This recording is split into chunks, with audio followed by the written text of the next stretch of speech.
Hello everyone, রীতিমতো কিন্তু ফেসবুকের মধ্যে নতুন নতুন আপডেট আসতে থাকে। তো আপনারা যদি আপনাদের ফেসবুকটা আপডেট না করেন তাহলে কিন্তু অনেক নতুন নতুন ফিচার থেকে আপনারা বাদ হয়ে যেতে পারেন। তো আপনারা রোজ রোজ গিয়ে কিন্তু ফেসবুকে আপডেট করতে হবে না প্লে স্টোর থেকে। জাস্ট এই ৩টে সেটিং অন করে দিলে কিন্তু আপনাদের ফেসবুকটি অটোভাবে আপডেট হবে। তো কিভাবে এই ৩টে সেটিংস অন করবেন আজকে ভিডিওতে দেখিয়ে দেবো। ভিডিওটি একটু স্কিপ করবেন না, সম্পূর্ণ ভিডিও দেখবেন। তো চলো শুরু করি। তো ফার্স্টে ফোন থেকে ফেসবুকটি ওপেন করে নেবেন। ফার্স্টে ফোন থেকে ফেসবুকটি ওপেন করে নিতে হবে। ফেসবুকটি ওপেন করে নেওয়া। ফেসবুকটি ওপেন করে নেওয়ার পরে এখানে নিচের মধ্যে যে জাস্ট একটু ওয়েট করে, এখানে নিচের মধ্যে যে প্রোফাইলের ছবি দেখতে পাচ্ছ বা 3 লাইন দেখতে পাচ্ছ, এই 3 লাইনে ক্লিক করে দেবা। ক্লিক করে দেওয়ার পর উপরে সেটিংস অপশনের মধ্যে ক্লিক করে দিতে হবে। ক্লিক করে দেওয়ার পর এখানে জাস্ট একটু নিচের দিকে স্ক্রল করবা। নিচের দিকে স্ক্রল করার পর এখানে মিডিয়া নামে অপশনটি খুঁজে বের করবা।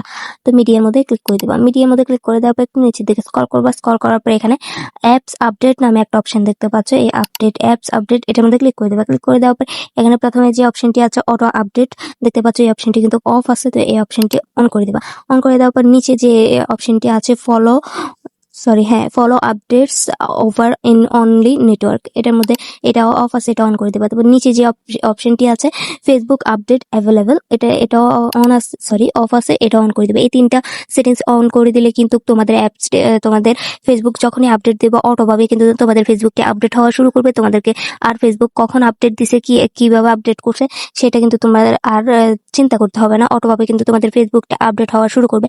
তো এই ছিল ভিডিও, এই 3টে সেটিংস অন করে দিবা, তাহলে কিন্তু অটোভাবে আপডেট হবে। ফেসবুকে যখনই আপডেট দিবে অটোভাবে তোমাদের ফেসবুকটি আপডেট হয়ে যাবে। তো এই ছিল ভিডিও ভালো লাগলে ইউটিউব থেকে দেখে থাকলে সাবস্ক্রাইব করে রাখবো, ফেসবুক এন্ড টিকটক থেকে দেখে থাকলে ফলো দিতে ভুলবা না।